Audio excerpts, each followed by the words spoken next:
देखिए, यात्रा निकलेगा इसी आशा से हम कोर्ट में एक बार गए थे। जिस बात को लेकर के चर्चा हो सरकार के साथ, कोर्ट ने वही बात बोले तो चर्चा हुआ, लेकिन नतीजा यह है कि उन्होंने वही बात बोला कि हम अनुमति नहीं देंगे। इसी विषय को लेकर आज फिर हम कोर्ट में गए, कोर्ट से परमिशन मिली अपील करने के लिए। आज हम अपील कर रहे हैं, कल से सुनवाई शुरू होगी, ये कोर्ट ने बताया है।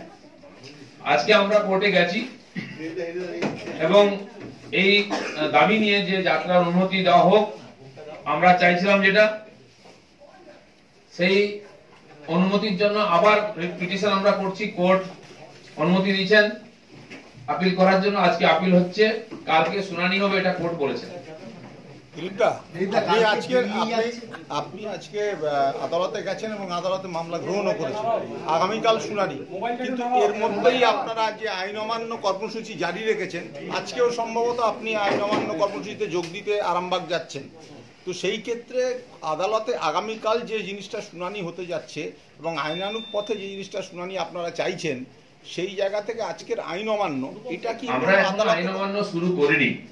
আমরা সভা করতে চেয়েছি সব জায়গায়, গণতন্ত্র বাঁচাও যাত্রা করতে দেওয়া কেন হচ্ছে না, অনুমতি কেন দেওয়া হচ্ছে না, এই বক্তব্য লোকের কাছে রাখতে চাই।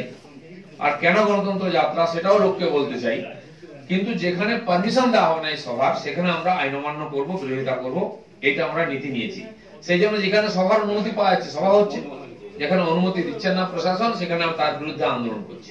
আদালতে কি এটা ফয়সালা হবার পরে আপনারা আইন অমান্যের পথে যাবেন? আদালতে এটা জিনিসটার ফয়সালা হওয়ার পরে কি আইন অমান্য তো আমরা করতে চাই না। যদি কেউ বাধ্য করে আমাদেরকে আইন দিয়ে আটকাবার, তখন আমরা আইন অমান্য করবো। নাহলে আইনের অনুমতি নিয়ে আমরা সভা করতে চাই, আমাদের বক্তব্য রাখতে চাই, সেই পরিসর দেওয়া হচ্ছে না বলে আমরা আইন অমান্য করতে বাধ্য হই। তাহলে 17 থেকে 19-এর মধ্যে কি শেষ পর্যন্ত এই যে গণতন্ত্র যাত্রা, গণতন্ত্র পুনরুদ্ধার যাত্রা আদৌ হবে এটা?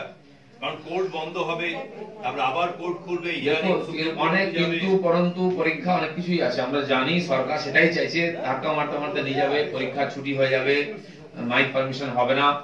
কিন্তু আমরা একটা পুরোপুরি পরিকল্পনা করে 1.5 মাস আগে সরকারকে জানিয়েছিলাম, গণতান্ত্রিক ভাবে গণতন্ত্র বাঁচাও যাত্রা করতে চেয়েছিলাম, সেটা দেননি। সেজন্য আমরা লড়ছি সেই প্রারূপ নিয়ে করার জন্য। উদ্দেশ্য গণতন্ত্র যাত্রার কোনো যাত্রা বার করার উদ্দেশ্য নয়, মানুষের কাছে গিয়ে আমাদের বক্তব্য রাখা। তাতে 3টে বিন্দু: কেন্দ্র সরকারের যে সাফল্য সেটা, রাজ্য সরকারের যে বিফলতা এবং কুশাসন সেটা, এবং এনআরসি বা সিটিজেনশিপ অ্যামেন্ডমেন্ট বিল নিয়ে আমরা বলতে চেয়েছি।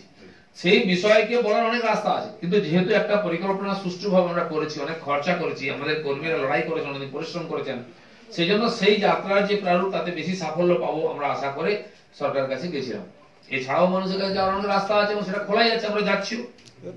17 থেকে 19 যাত্রা হবে না, মানে গণতন্ত্র পুনরুদ্ধার গণতন্ত্র যাত্রা হবে কিনা কোর্টে আছে, কোর্ট বলবেন, কোর্টের উপর আমাদের ভরসা আছে। 17 থেকে 19 আপনারা কি আইন অমান্য কোনো কর্মসূচি নিচ্ছেন?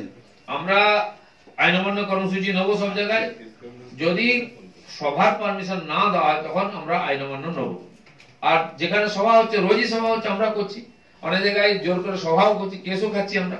সেই জন্য এখানে পারমিশন পাওয়া যাবে চাইলে কোনো সম্ভাবনা থাকে না, তাই আমরা সব রাস্তা খুলে রাখছি। সভা হলে সভা, আইন অমান্য দাবি তাও।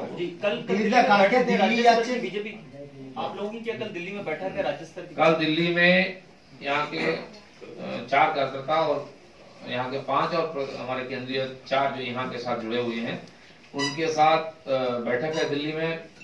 बंगाल की सार्वजनिक परिस्थिति और चुनाव का तैयारी कैसी इस विषय पर है, तो कल हम दिल्ली जाएंगे। কালকে দিল্লিতে পশ্চিম বাংলার পরিস্থিতি নিয়ে বিশেষ বৈঠক আছে।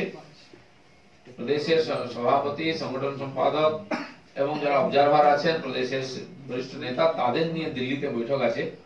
আর সার্বিকভাবে এখানকার ব্যাপারে আলোচনা হবে। নির্বাচন পর্যন্ত কি কি প্রস্তুতি চলছে, কি করতে হবে, সেই আলোচনা হবে।